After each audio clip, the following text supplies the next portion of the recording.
আমি আসলে খুব বলতে পছন্দ করি না। সেই কাজ নিয়ে আমাকে দেশের বাইরের থেকে অনেক বড় অভিনেতা, আমি নাম নিব না কারণ আমি আসলে এই ধরনের কথা খুব নিজের মধ্যে রাখতে চাই সবসময়। উনি পার্সোনালি আমাকে ফোন দিয়ে আমার সঙ্গে কথা বলেছেন এবং খুব আমাকে খুব মানে কাজটা সম্পর্কে খুব প্রশংসা করেছেন।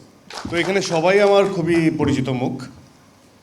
আর আমি এক এক করে, এখানে তার প্রশ্ন পর্ব নেই, আমি এখানে এখানে আমার সামনে যারা বসে আছে, শুরু থেকে হচ্ছে আঁকাটা কিভাবে আসলো। আমি আগেই আপনাদেরকে বলেছি যে একজন অভিনেতার জন্য কোনো প্ল্যাটফর্ম নেই।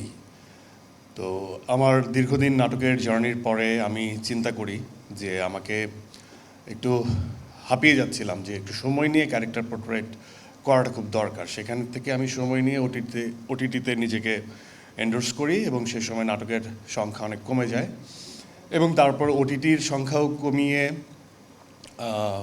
সিনেমাতে নিজেকে প্রমাণ করার পথে নেমে যাই।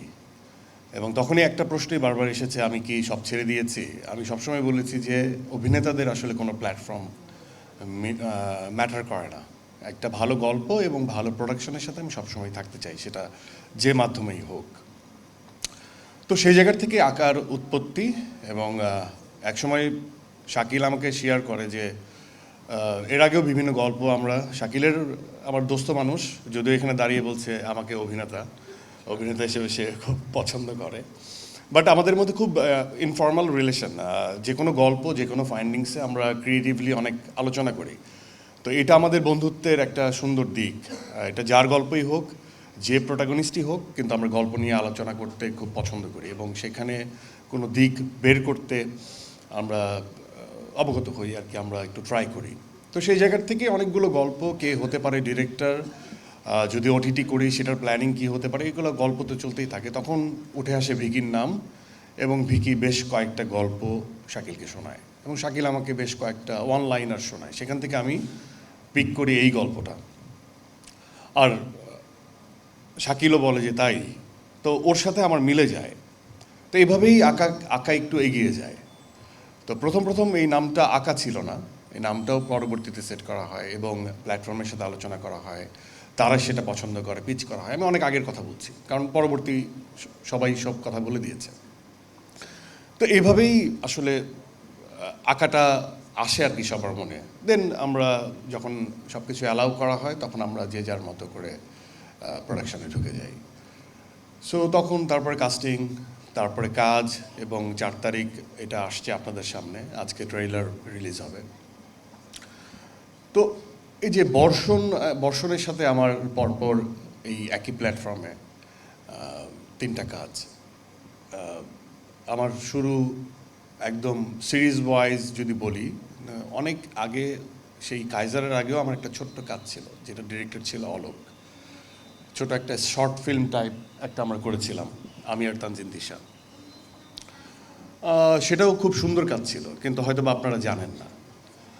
কাইজার সম্পর্কে আপনারা সবাই অবগত। কাইজার খুব পপুলার হয়েছিল এবং সেখানে ডিরেক্টর খুব ভালো নির্মাণ করেছিল এবং সংলাপ খুব স্ট্রং ছিল।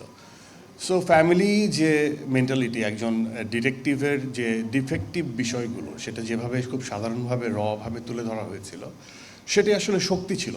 দিনের শেষে আমি বলবো যে সম্পর্কের গল্পটা থেকে যায় এবং সেই সম্পর্কের গল্প ড্রামা যারা ডিল করতে পারে, তারাই আসলে আমার কাছে মনে হয় যে প্রপার ডিরেক্টর, ড্রামা ডিল করতে পারে যারা। এরপর 16.5 বর্ষণ একটু আক্ষেপের সাথেই বললো যে সেটা হয়তো পপুলার হয় নাই, কিন্তু আমি সবসময় এর আগেও বলছি যে সকল সুন্দর কাজ, সকল ভালো কাজ যে পপুলার জনরা হবে বা পপুলারিটি পাবে, সেটাও কিন্তু সঠিক না। কারণ সুন্দর কাজের মান নির্ধারক কিন্তু কতটা ভিউ হলো বা কতটা ব্যবসা করলো, কতটা সমাদৃত হলো, সেটা না।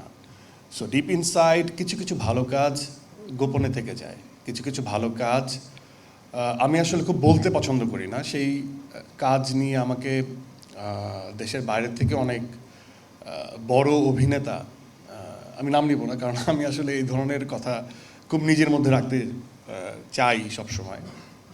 উনি পার্সোনালি আমাকে ফোন দিয়ে আমার সঙ্গে কথা বলেছেন এবং খুব আমাকে খুব মানে কাজটা সম্পর্কে খুব প্রশংসা করেছেন। সো দেন এই আঁকা, সো আমাদের জুটিটা হয়তো বা সুন্দর এবং আমাদের তাল মিল বোঝাপড়া বর্ষণের সাথে হয়তো বা সুন্দর।